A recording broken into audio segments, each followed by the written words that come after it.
आपका मेंटोर ए के सिंह और आज फिर हम अपनी लॉ की क्लास देखेंगे यानी कि एलएलबी फर्स्ट सेमेस्टर की विधि शास्त्र की क्लास देख रहे हैं। तो हम विधि शास्त्र में हम क्या देख रहे हैं, सबसे पहले हम वही इम्पोर्टेंट चीज़ देख रहे हैं जो हमारे कहीं ना कहीं एग्ज़ाम में हर बार पूछी जा रही हैं।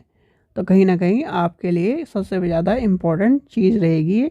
तो आज का यानी कि आज क्या हमें देखना है, कैल्सन का शुद्ध विधि सिद्धांत और कैल्सन के सिद्धांत के आधारभूत तत्व को देखते हैं।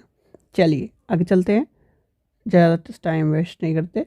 कैल्सन के शुद्ध विधि सिद्धांत और कैल्सन के विधि सिद्धांत यानी कि कैल्सन के सिद्धांत के आधारभूत तत्व। तो पहले सिद्धांत देखते हैं, उसका विधि सिद्धांत क्या कहता है। तो हमें पता होना चाहिए क्या क्या किस चीज़ के बारे में कह रहा है। कैल्सन और उसके अनुयायियों को सामूहिक रूप से विधि शास्त्र के विनय शाखा के नाम से पुकारा जाता है। कैल्सन शुद्ध क्या है, क्या कह रहा है, कैल्सन यानी कि एक तरह से पुकारा जाता है। कैल्सन का शुद्ध सिद्धांत मानकों का की श्रृंखला होती है, यानी कानून प्राकृतिक विज्ञान से नहीं होता बल्कि वह एक तरह से सामाजिक विज्ञान से माना जाता है। ये क्या कहता है, कैल्सन कहता है। ठीक है, यानी कि प्रकृति नहीं, समाज में हम रह रहे हैं तो सामाजिक विज्ञान है एक तरह से। कांट और का विधि दर्शन, कांट का कहना है था कि जो स्पष्ट विधि अपने आप में पूर्ण नहीं होती, अधिकांश चीज़ों मानवीय ज्ञान से पूरी होती हैं। कांट ने क्या कहा, जो यानी कि जो मानव से वो कहीं ना कहीं पूरी हो जाती। उसके अनुसार क्या था, अनुभव पर पूरी तरह से आधारित होना चाहिए। ठीक है, अनुभव के आधार पर उसने बताई थी। कांट जो था कैल्सन के इस प्रश्न का इस स्थान पर, यानी कि अब यहाँ पर क्या होगा कांट और जो कैल्सन के जो विचार है दोनों के दोनों अलग यहाँ पर हो जाएंगे, जैसे कि बताया गया।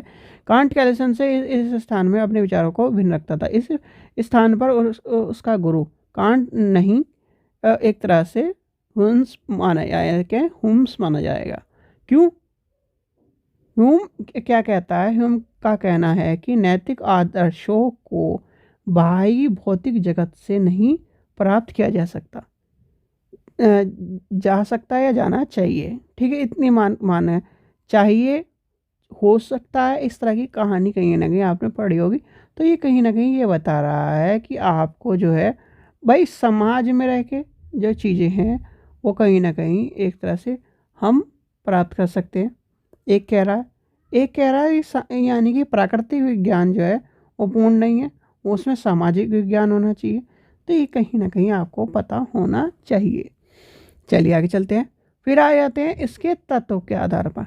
तत्व क्या है, तत्व है सबसे पहले विधि के सिद्धांत के अंतर्गत वास्तविक विधि अर्थात यानी कि अथवा विधि जैसी की यानी कि विधि जैसी कि वह का वर्णन होना चाहिए, ना कि जैसे कि वह होनी चाहिए। ठीक है, एज ए प्रेजेंट। ठीक है, इस दृष्टिकोण से कैल्सन के विचार ऑस्टिन के से मिलते हैं, यानी कि इससे मिलते हैं ऑस्टिन से। इसलिए उसकी गणना एक तरह से प्राणीवादियों की श्रेणी में की गई है, ना कि प्रकृतिवादियों की। इसलिए क्या कहा उसने, इसलिए उसने कहा है, देखिए ऊपर इसने क्या कह दिया, यहाँ पर आपने क्या देखा, प्रकृतिवाद नहीं समाजवाद। तो इसलिए प्रकृतिवादियों में नहीं होती, इसकी प्राणीवादी में होती है। कैल्सन के अनुसार विधि के सिद्धांत और स्वयं विधि में अंतर है। भाई विधि के सिद्धांत में और जैसे क्या है, विधि शास्त्र और विधि में अंतर है। तो वही कहीं ना कहीं यहाँ पर वो बताया है, विधि के सिद्धांत में और विधि में अंतर है। जिस तरह से विश्व की प्रकृति वस्तुओं में कोई भी तार्किकता नहीं है, किंतु ऐसे वैज्ञानिक सिद्धांत जो इस वस्तुओं का वर्णन करती है उसे तार्किक होना अनिवार्य है। ठीक उसी तरह यद्यपि विधि के अंतर्गत विभिन्न परस्पर विरोध नियम का वर्णन करती है, फिर भी विधि के सिद्धांत का यह कार्य होता है कि वह उन सभी विरोधी नियमों को एक दूसरे तार्किक दृष्टि से संबंधित करे और उनका यानी कि समन्वित रूप से एकीकृत करे। कर्ल्सन ने अपने विधि सिद्धांत केवल श्रृंगुण संपूर्ण प्रभाव के आकार नहीं दिया है, बल्कि उन्होंने विधि के तथ्यों को वास्तविक रूप से सूक्ष्म एक तरह से अध्ययन करके कहीं ना कहीं उसको चीज़ों को देखा। कैल्सन ने कहा है कि अपने विधि सिद्धांत का निरूपण इस प्रकार कर रहे हैं कि उसके माध्यम से विधि का कहीं ना कहीं विषय वस्तु प्रस्तुत की जा सके, यानी कि कोई ना कहीं उसका वो ठोस सबूत दिखाकर, विषय वस्तु दिखाकर कहीं ना कहीं बता सके कि हाँ ये चीज़ है। तो ये कहीं ना कहीं बताया गया है। आगे चलते हैं। विधि के सिद्धांत को अपरिवर्तनशील और सामान्य यानी कि सर्वमान्य होना चाहिए। क्या होना चाहिए?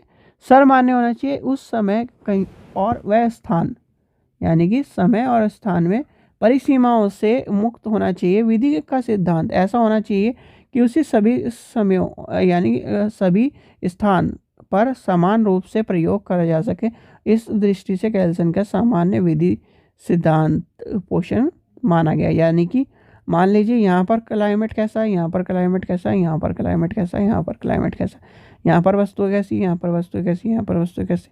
तो अब ये जो क्लाइमेट होगा तो कहीं ना कहीं चीज़ें भी अलग हो जाएंगी। तो कहीं ना कहीं ये कहा गया है कि विधि ऐसा नहीं होना चाहिए कि कहीं ना कहीं समय की या प्रकृति के अनुसार चले। उसका कहना ये है कि भैया सब जगह एक जैसी होनी चाहिए। ए में भी एक जैसी होनी चाहिए, बी में भी एक जैसी होनी चाहिए, सी में एक जैसी होनी चाहिए, डी में भी एक जैसी होनी चाहिए। जिससे कहते हैं हम हमारी कानून की भाषा में समान कानून संहिता, यानी कि यूनिफॉर्म सिविल कोड मान लो, समान कानून संहिता मान लो, कुछ ही मान लो, एक तरह से वो का कहना है कैल्सन का। आगे चलते हैं। विधि का सिद्धांत के शुद्ध रूप यानी कि शुद्ध होना चाहिए, अर्थात राजनीति, नीतिशास्त्र, इतिहास, समाजशास्त्र आदि के से एक तरह से अप्रभावित होना चाहिए। कैल्सन के मतानुसार किसी भी सिद्धांत की शुद्धता के लिए यह आवश्यक है कि वह उपयुक्त प्रभाव से मुक्त रहे, परंतु इसका अर्थ यह नहीं कि वह कैल्सन के राजनीति और नीति शास्त्र के इत्यादि में उसका महत्वहीन समझा जाए, एक तरह से समझा जाए या फिर समझा हो। उनका केवल यह कहना है कि विधि के सिद्धांत को इन प्रभावों से अलग रखना चाहिए। कैल्सन विधि शास्त्र के एक सिद्धांत मूल्य विज्ञान एक तरह से माना है, ना कि नैसर्गिक विज्ञान, और उसके संबंधित विधियों के कारण उसके परिमाण स्वरूप तालमेल का विवेचन या कथन मात्र हो। ठीक है, तो सीधे सीधे हम इन पॉइंटों को छोड़ दो तो एक बात समझ में आती है हमारी कि वो कहता है, एक तो ये बात कहता है कि यानी कि कहीं भी यानी कि ये पूरा क्या है, एक देश है, तो देश में क्या है, पूरे में एक जैसा कानून चलना चाहिए। ठीक है, दूसरी कानून क्या कहता है, ये कहता है कि प्रकृति का यानी कि कानून ऐसे होने चाहिए जो कहीं ना कहीं समान चले, कानून ऐसे होने चाहिए जो कहीं ना कहीं समाज के अनुसार चले, समाज के रूप में चले, और कहीं ना कहीं वो पूर्ण व्यक्तित्व को दर्शाते हो, शुद्ध हो, और कहीं ना कहीं चीज़ों को प्रकट करते हो। तो ये सारी चीज़ें बताई गई हैं। ठीक है बच्चों, चलिए ये था आज का टॉपिक। आशा करता हूँ आपको वीडियो पसंद आए। वीडियो पसंद आए तो लाइक करें, चैनल को सब्सक्राइब करें, वीडियो को ज़्यादा शेयर करें। Thank you.